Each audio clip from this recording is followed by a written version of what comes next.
ng bayan, maasahan anumang panahon. Magandang araw po sa ating lahat. Narito ang update sa lagi ng panahon ngayong araw ng Miyerkules, May 15, 2024.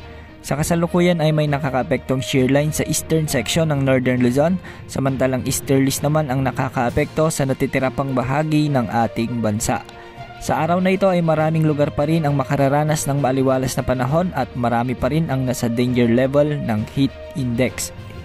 Ngayong araw posibleng pumalo sa 47 degrees Celsius ang heat index sa Dagupan City, Pangasinan at 46 degrees Celsius naman sa Pili, Camarines Sur at Rojas City, Capiz. Aabot naman sa 45 degrees Celsius sa Bacnotan, La Union at Virac, Catanduanes. 44 degrees Celsius naman ang inaasahan sa Batac City, Ilocos Norte, Apari, Cagayan, Alabat, Quezon, Cuyo, Palawan, Masbate City, Catarman, Northern Samar at Zamboanga City. Posible ring pumalo sa 43 degrees Celsius sa Pasay City, Tuguegarao City, Cagayan, Ittiaga, Isabela, Iba, Zambales, Sangley Point, Cavite, Tanawan, Batangas, Coron, Palawan, San Jose Occidental, Mindoro, Puerto Princesa at Aberlan sa Palawan, Iloilo City, Catbalogan, Samar at Butuan City sa Agusan del Norte. Ngayong araw din may mga inasahang mga pag-ulan sa malaking bahagi ng Luzon, lalo na pagsapit ng hapon sa bahagi ng Cordillera Region, lalo na sa Apayao, Ifugao, Mountain Province at Kalinga.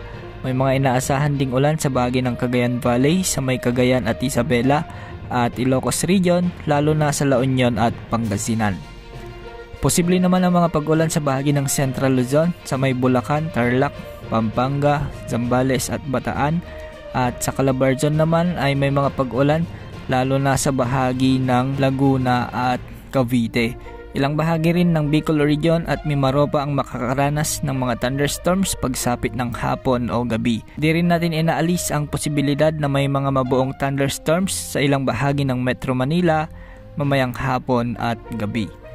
Sa mga susunod na oras, posible ring makaranas ng mga pag-ulan ang ilang bahagi ng Visayas, pati na sa Palawan, Aklan, Capiz, Antique, Southern Negros at ilang bahagi ng Cebu at Eastern Visayas, lalo na sa Leyte at Samar provinces. Sa Mindanao, posible rin ang mga pag-ulan sa Zamboanga Peninsula, Bukidnon, Lanao del Norte at Lanao del Sur at Cagayan de Oro.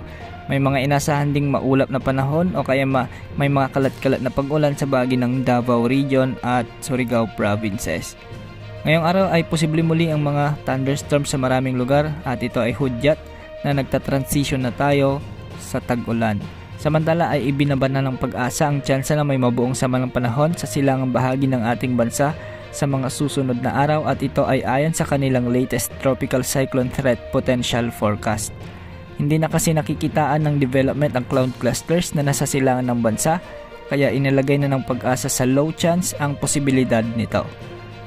Yan ang update sa lagi ng panahon. Ito po ang weather update ng bayan, maaasahan anumang panahon.